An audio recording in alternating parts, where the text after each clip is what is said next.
ಹೆಣ್ಮಕ್ಳು MLA-ಗಳಾಗ್ತಾರೆ, 145 ಜನ ಹೆಣ್ಮಕ್ಳು MP-ಗಳಾಗ್ತಾರೆ ಲೋಕಸಭೆಗೆ.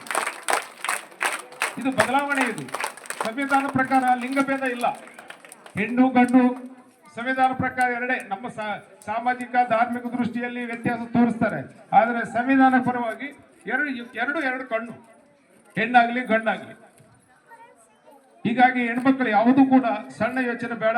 ನೀವೆಲ್ಲರೂ ಕೂಡ ಈಗ ನಮ್ಮ ಆರ್ಟಿಕಲ್ 371 ಬಂದಿದೆ, ಎಲ್ಲ ಮಲ್ಲಿಕಾರ್ಜುನ್ ಖರ್ಗೆ ಅವರು ಕಷ್ಟಪಟ್ಟು ಅದರಿಂದ ಎಷ್ಟೋ ಜನ ಲೀಡರ್ಸು ಹೆಚ್ಚು ಕಡಿಮೆ 25-30 ವರ್ಷ ಪ್ರಯತ್ನ ಮಾಡಿ ಹೋರಾಟ ಮಾಡಿ ತಂದಿದ್ದಾರೆ.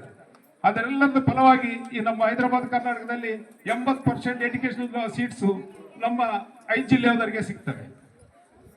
80% ನೌಕರಿ ಎಲ್ಲ ಡಿಪಾರ್ಟ್ಮೆಂಟ್ನಲ್ಲಿ ನಮ್ಮವರಿಗೆ ಸಿಗ್ತವೆ. ಇದೆಲ್ಲ ಕೂಡ ನಮ್ಮ ಹಿಂದುಳಿದ ಭಾಗ ಆದಂತಹ ಹೈದರಾಬಾದ್ ಕರ್ನಾಟಕ, ಕಲ್ಯಾಣ ಕರ್ನಾಟಕ ಭಾಗದಲ್ಲಿ ಸರ್ಕಾರದ ಕೊಡುಗೆ ಆಗಿರ್ತದ. ಇದಕ್ಕೆ ಎಷ್ಟೋ ಜನ ಹಿರಿಯರು ಹೋರಾಟ ಫಲ ಅಂತೇಳಿ ಈ ಮೂಲಕ ನಾನು ಅವರಿಗೆ ಮತ್ತೊಮ್ಮೆ ಧನ್ಯವಾದಗಳನ್ನು ತಿಳಿಸ್ತಾ ಇದ್ದೇನೆ. ಅವರೆಲ್ಲರಿಗೂ ಕೂಡ ಅವೆಲ್ಲ ಕೂಡ ನಾವು ಉಪಯೋಗ ಮಾಡ್ಕೋಬೇಕು. ಸರ್ಕಾರಿ ಶಾಲೆ ತುಂಬಬೇಕು ಎಲ್ಲವೂ ಕೂಡ. ಈಗ 8ನೇ ತರಗತಿ ಆಗ್ತದೆ, 10th ಆಗ್ತದೆ. ಇಲ್ಲಿ 10th ಆದ ಕೂಡಲೇ PUC-ಗೆ ನೀವು ಸಿಂಧನೂರು ಸಹಿತ ಹೋಗ್ಬೇಡ್ರಿ, ತಿರುವೇಳಿಗೆ ಹೋಗ್ರಿ. ಸಾಕಷ್ಟು ಫೆಸಿಲಿಟೀಸ್ ನಮ್ಮ ಶಾಸಕರು ಮಾಡಿಕೊಂಡಿದ್ದಾರೆ.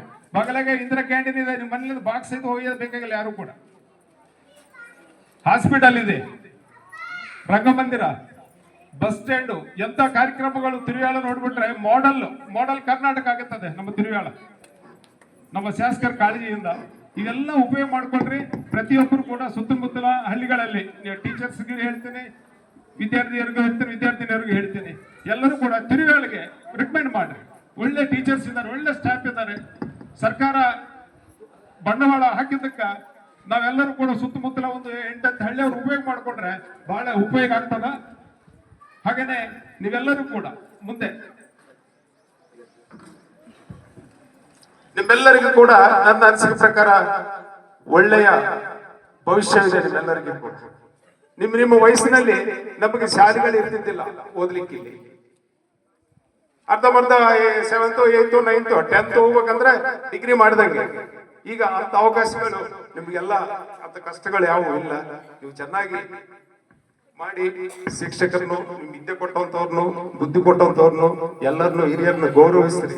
ಒಳ್ಳೆ ಭವಿಷ್ಯ ರೂಪಿಸ್ಕೊಳ್ರಿ. ನಿಮ್ಗೆಲ್ಲ ಒಳ್ಳೆಯದು ಅಂತ ಹೇಳ್ಕೊಂತ ಈ ಕಾರ್ಯಕ್ರಮಕ್ಕೆ ಕರೆದು ಮಾತನಾಡಲಿಕ್ಕೆ ಅವಕಾಶ ಮಾಡಿಕೊಟ್ಟರು ತಮ್ಮೆಲ್ಲರಿಗೂ ಕೂಡ ಧನ್ಯವಾದ ತಿಳಿಸ್ತೀನಿ. ಜೈ ಹಿಂದ್, ಜೈ ಕರ್ನಾಟಕ.